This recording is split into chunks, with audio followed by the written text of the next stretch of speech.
think if they could speak to us in words, I think they'd just say, listen to me. Hello, kind viewers, and welcome to Animal World, Our Co-Inhabitants. On today's programme, we meet Jan Fennell, a renowned dog trainer from the United Kingdom. During her more than 20 years of working with and observing canines, she has learned to deeply understand their values and innate wisdom. Author of the international best-selling book, The Dog Listener, Learning the Language of Your Best Friend, Jan travels around the globe offering consultations and courses on developing harmonious relationships with our furry companions. In working with dogs and their caregivers, Jan Fennell has developed a novel technique, which she calls Amichien. Communication and a relationship is more than just words, it's a bond. And Amichien is taken from the French, ami, friend, chien, dog. So it's friend of the dog. And it also showed that it's just another language. Just as French is another language, German, Dutch, it doesn't matter. The dogs have a language too. Jan spent many years observing dogs in their natural setting, learning to understand their psychology, values and driving forces. She noticed their behavioural patterns and instinctive reactions to situations. Using this information, she always works with a dog's natural instincts, and her open-minded techniques are radically different from traditional methods. Well, traditional methods are where we enforce our will on the dog. The dog must do it because we say so. And also, it does, in many cases, deny them who they are.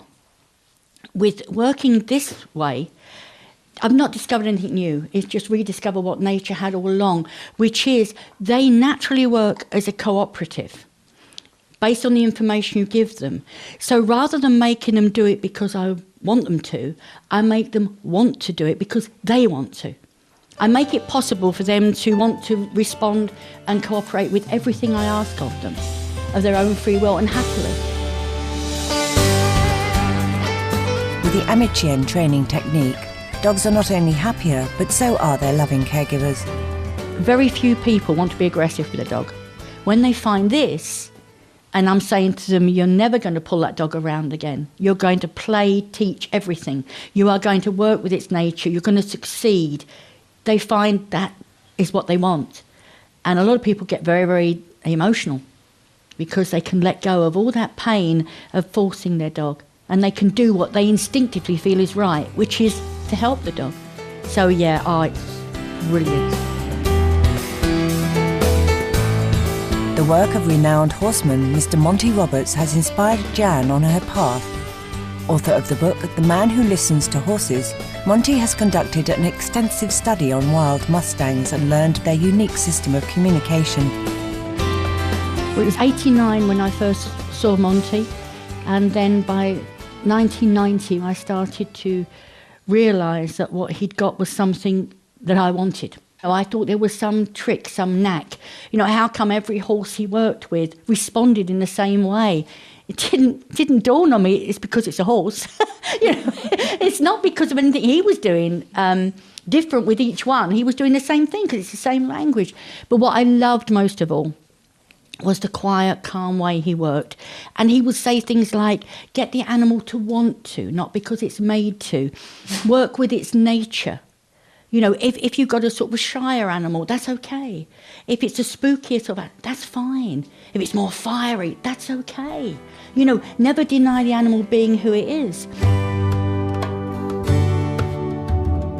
Impressed by Monty's ability to quickly establish a harmonious relationship with every horse, Jan strived to do the same in her work with dogs. I looked to Monty for guidance and looked how he had learnt the language of the horse, which was to watch and observe, just quietly letting them show him the language of free living animals. So I had to study canines living free of humans. And of course that was film and television work. You know, it's amazing documentaries. We couldn't have done it without modern cameras and equipment because you couldn't get in close enough to actually see what was going on. And as the patterns started to emerge, by nature, dogs live in groups or packs, and each pack has a leader. Dog leaders carry out their important role with great compassion and dignity. I saw that leadership really is about responsibility for the others. It's not about domination or authority and all that type of thing. It's about being responsible for the rest of the pack. I began to see how leaders in their world are very patient. They're very loving because they only survive if their pack survives. So it's within their interest to cooperate. They move as one. They pick up on each other's very thinking. And especially when you're non-verbal, you do that more. We all like to know where we stand, and so does the dog. So that is one of the things that the leaders will establish, this pecking order, which is really safety for them. You know, I know where I stand. That's good.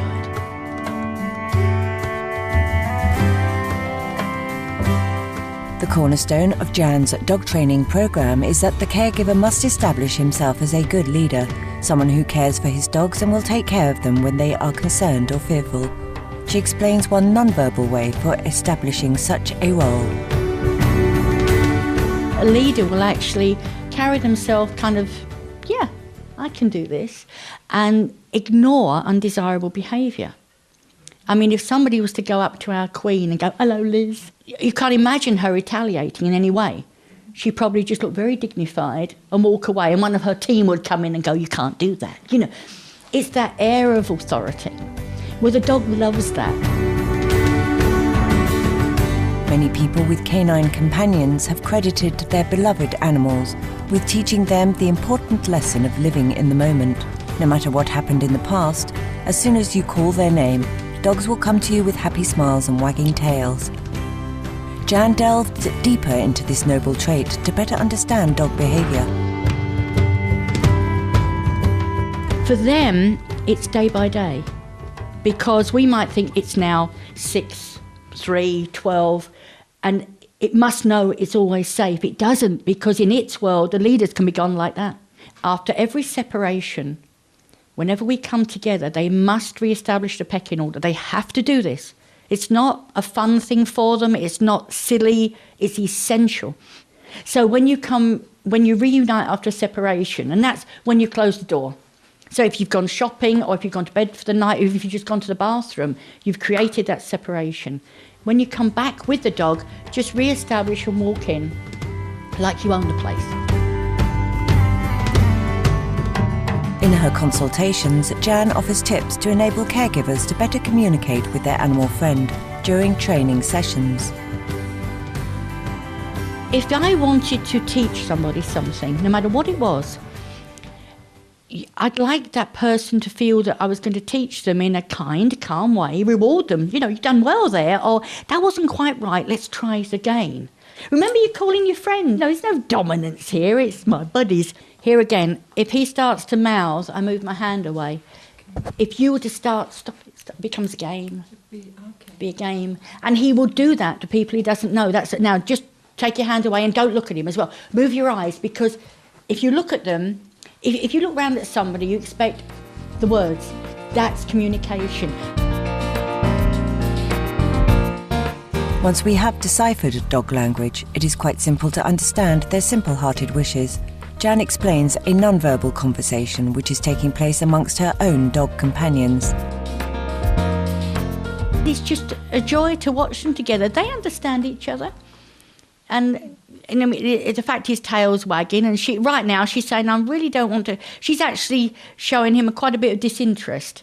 She's saying, right now I don't want to play. You watch and he'll leave her alone in a minute. What will happen is she will probably lay down, there you go, and he'll just walk away. I think, all right, you do not play right now. That's okay with me. Dogs are not excitable creatures.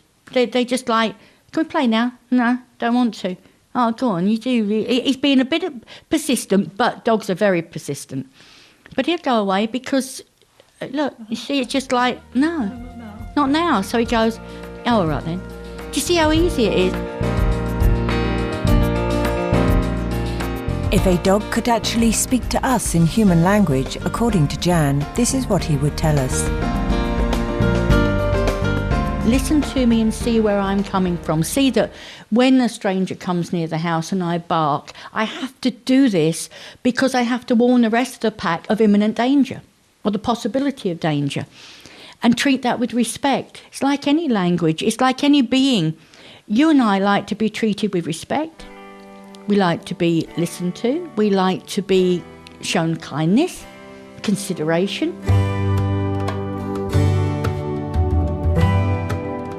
What type of dog is most suitable for children? How can we best integrate a new canine companion into our family life?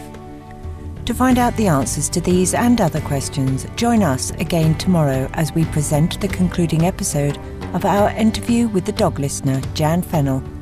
For more information on Jan Fennell, please visit www.janfennellthedoglistener.com. Thank you for your gentle presence today for Animal World, our co-inhabitants. Up next is enlightening entertainment right after noteworthy news here on Supreme Master Television. May you enjoy eternal harmony and happiness with all beings on our shared planet. For more details, please visit www.suprememastertv.com/AW.